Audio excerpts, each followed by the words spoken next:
To sunana Zulaihat Yunusa Kera wanda aka fi sani da Mrs. Nuhu Bala'i Tiki.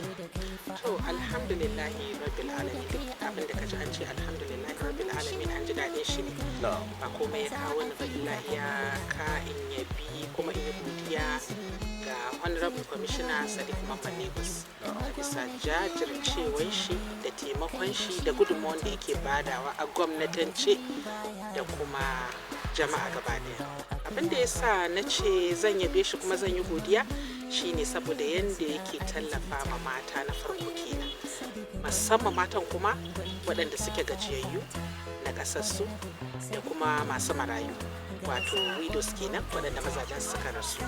To a gaskiya taimakon da yake badawa da yadda yake jawo su a ciki yana nuna musu hanyar sana'a, ba su zauna suna maula ko kuma roƙo ko kuma bin office ba.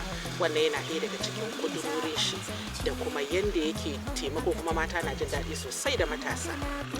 Bayan haka duk a gidan siyasa idan ka duba za ka ji jama'a na korafi mun tura mota an bar mu da kura ko kuma hatin da muka tafi an bar mu a baya. To a gidan Honorable Sadiq Mamman Lagos ba haka bane, wanda yake shi akwai office na musamman, akwai gida na musamman wanda sunan gidan nan Sanato Obasani Support Group. To wannan gida a nan gurin ina ga babu ma inda take da office in ba shi ba, wanda yake office ɗinsa ta fi ƙarfin ma ni sai ma in yi kwatanta ta da na federal, wanda yake a wannan office ɗin nan zai kira ya ji koken jama'a, ya ji bukatun jama'a, sannan kuma Allah ya yi shi mutum ne mai sauraron ya ji inda ake korafi kuma yi maganin korafin. Inda ake kokarin a ga gwamna a sanar da shi an ki abin ya ci tara, sai ka ga nan da nan ya baka dama, ka gan shi ya baka dama, ya maka hanya, ya maka sanadi, ka je ka gan shi, ka faɗi bukatun ka. Shi yasa za ku ga wani abubuwan yana faruwa nan da nan sai a rasa daga ina, saboda me an samu shugaba jajirtacce kuma mai kishin gwamnansa, mai taimakon gwamnansa, mai yada manufofin gwamnansa a lungu da sako na jihar Kaduna gaba daya. Ban cire maka kowane local government ba, ban cire maka kowane ƙauye ba, ban cire maka kowane birni ba, ban cire maka shin asibiti bane ko kuwa masana'anta ne, ban cire maka shin mata masu kosai a cikin gida ko kuma masu sai da gawayi ba.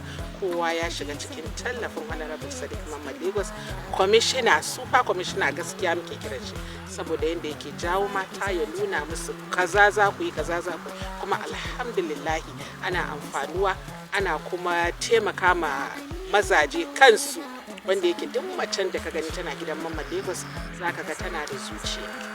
Sannan zuciyar nan da take da shi ba na wani abu bane, na neman na kanta. Sannan kuma za ka ganta tana da tausayi kuma tana da taimako. Wannan shi yasa na ce gara in zo in yaba kuma in yi godiya. Alhamdulillah, shawaran dai da zan ba su bai wuce shawaran da yake ba mu ba. Shawaran da yake ba mu shine a yi gaskiya kuma a rike amana. A duk sanda zai zauna zai ce ku rike amana, duk sanda zai zauna zai ce ku rike amana tsakani da Allah, kuma ana bakin kokari yadda ya rike amanar Obasani, haka shi ma muke kokari a rike wannan amana a lungu-lungu da sako-sako. Wanda yake akwai siyasa ma da ta cakuɗe ta jirkice, wanda yake kwanan nan da aka yi shi kuma ina son in yi godiya na Sabon Gari local government, musamman Basawa constituency. Abubuwa ya cakuɗe, abubuwa ya rikice, mutane sun rasa ya aka yi abu ya juya nan da nan. Wasu na magana an yi amfani da kuɗi, wasu na amfani, wallahi duk ba shi bane. Mu haifaffen gurin ne kuma mun san matsalolin gurin, mun san kuma su wane ne ya kamata a kira, su ya kamata a jawo. A cikin mintoci ana masa magana nan da nan abubuwa ya canza, wanda yake gaskiya godiya muke 100%. Idan ka koma Kaduna South local government ka sami inda abin nan ɗinsa yake, Honorable Rayyan Hussain, za ka ga cewa komai tunda yana bin shi sau da kafa kuma yana ladabi da biyayya. Ba komai bane ladabi da biyayya, ka koyi abin da wannan yake yi. Duk wanda yake siyasa baya taimakon jama'a, wallahi ba dan siyasa bane, dan siyasa ne. Ka san akwai siyasa akwai siyasa, to dan siyasa ne. To duk inda ka tafi ka duba ko ina za ka ji ana Kaduna South, za ka ji ana Honorable Rayyan Hussain, ba komai bane, goyo ne na Honorable Sadiq Mamman Lagos, wato commissioner na local government kenan da chieftaincy affairs. To na gode, Allah ya saka da alheri. Mu da kai fa amana ne, mu da kai alkhairi ne. Commissioner local government ba za a fi ka amana ba. Dare ne ban tsoro, ke kuwa ne hana taro.